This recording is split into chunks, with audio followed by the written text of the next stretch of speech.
Mes frères africains, nous attendons que la Banque mondiale, le FMI, l'Union européenne et toutes les organisations humanitaires sanctionnent aussi les États-Unis. Donald Trump est venu faire une promesse. Dès son premier jour à la Maison-Blanche, il sera en lutte contre les personnes transgenres. Je signerai des décrets pour mettre fin aux mutilations sexuelles des enfants, pour exclure les transgenres de l'armée et de nos écoles primaires, de nos collèges et de nos lycées. Il n'y aura plus que deux genres, masculin et féminin. Tout au long de la campagne présidentielle, les attaques contre les personnes transgenres se sont multipliées. Le thème est devenu l'obsession du camp républicain. Comme en novembre au Congrès, où une représentante veut empêcher légalement l'accès aux toilettes pour femmes à Sarah McBride, première élue transgenre. Je veux garantir qu'aucun homme n'entre dans un espace privé féminin. Ça doit aussi s'appliquer à tous les bâtiments fédéraux, les écoles et aux institutions qui reçoivent des fonds publics. Il faut interdire tout cela, c'est malsain et tordu. Interdiction des traitements hormonaux, fin des subventions pour les hôpitaux qui aideraient les personnes à changer de sexe. Les restrictions sont de plus en plus nombreuses dans des dizaines d'États. Une vision conservatrice, partagée par le nouveau bras droit de Donald Trump, Elon Musk, dont l'un des enfants, Xavier, a changé de sexe. Aujourd'hui, Xavier, qui se fait appeler Vivian Jenna Wilson, veut quitter les États-Unis. Comme elle, de nombreuses personnes transgenres se posent la question de rester ou non dans un pays gouverné par Donald Trump.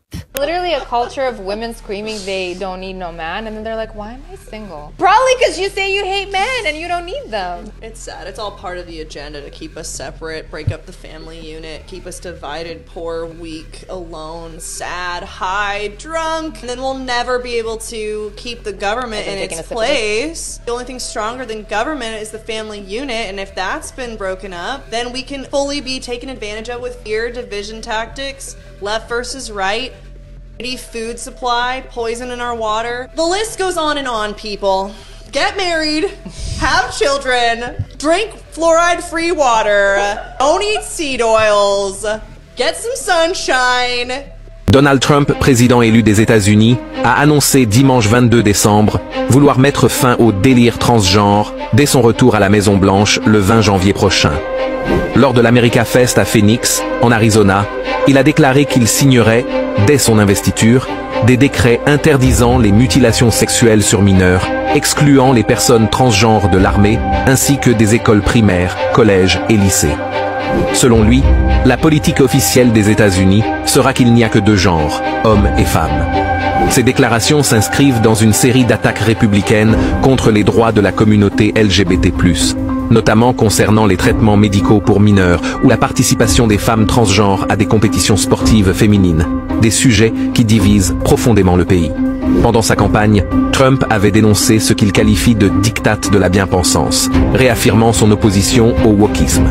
Ce terme, initialement lié aux luttes afro-américaines, est utilisé par les conservateurs pour critiquer les revendications des minorités et les mouvements progressistes. Les républicains, qui s'opposent fermement aux droits LGBT+, multiplient les initiatives dans les États qu'ils contrôlent, ainsi qu'au Congrès. Il y aurait des décrets pour exclure les transgenres de l'armée et de nos écoles primaires, de nos collèges et de nos lycées. Oui. Nous empêchons les hommes de participer au sport féminin. Sous l'administration Trump, la politique officielle du gouvernement des États-Unis sera qu'il n'y aura que deux genres, masculin et féminin. Bonjour la famille, j'espère que vous allez tous bien. Si vous êtes nouveau, n'oubliez pas de vous abonner à la chaîne et activer la cloche des notifications. Merci. Donald Trump est venu faire une promesse. Dès son premier jour à la Maison-Blanche, il sera en lutte contre les personnes transgenres. Je signerai des décrets pour mettre fin aux mutilations sexuelles des enfants, pour exclure les transgenres de l'armée et de nos écoles primaires, de nos collèges et de nos lycées. Il n'y aura plus que deux genres, masculin et féminin. Tout au long de la campagne présidentielle, les attaques contre les personnes transgenres se sont multipliées. Le thème est devenu l'obsession du camp républicain. Comme en novembre au Congrès, où une représentante veut empêcher légalement l'accès aux toilettes pour femmes à Sarah McBride, première élue transgenre. Je veux garantir qu'aucun homme n'entre dans un espace privé féminin. Ça doit aussi s'appliquer à tous les bâtiments fédéraux, les écoles et aux institutions qui reçoivent des fonds publics. Il faut interdire tout cela, c'est malsain et tordu. Interdiction des traitements hormonaux, fin des subventions pour les hôpitaux qui aideraient les personnes à changer de sexe. Les restrictions sont de plus en plus nombreuses dans des dizaines d'États.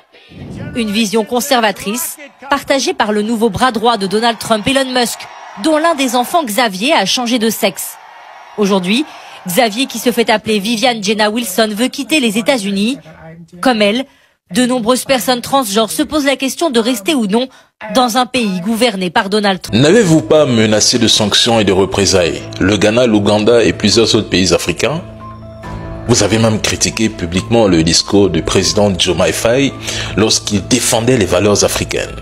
Alors, nous attendons que vous appliquiez la même rigueur aux États-Unis dès janvier. Et je le dis clairement, ce que ces puissances s'autorisent à faire en Afrique, elles ne se le permettraient jamais face à des États puissants. Prenez des exemples comme la Russie, la Hongrie ou la Pologne, qui s'opposent ouvertement et farouchement à certaines politiques. Sont-ils sanctionnés par ces mêmes institutions qui s'acharnent sur nos pays africains?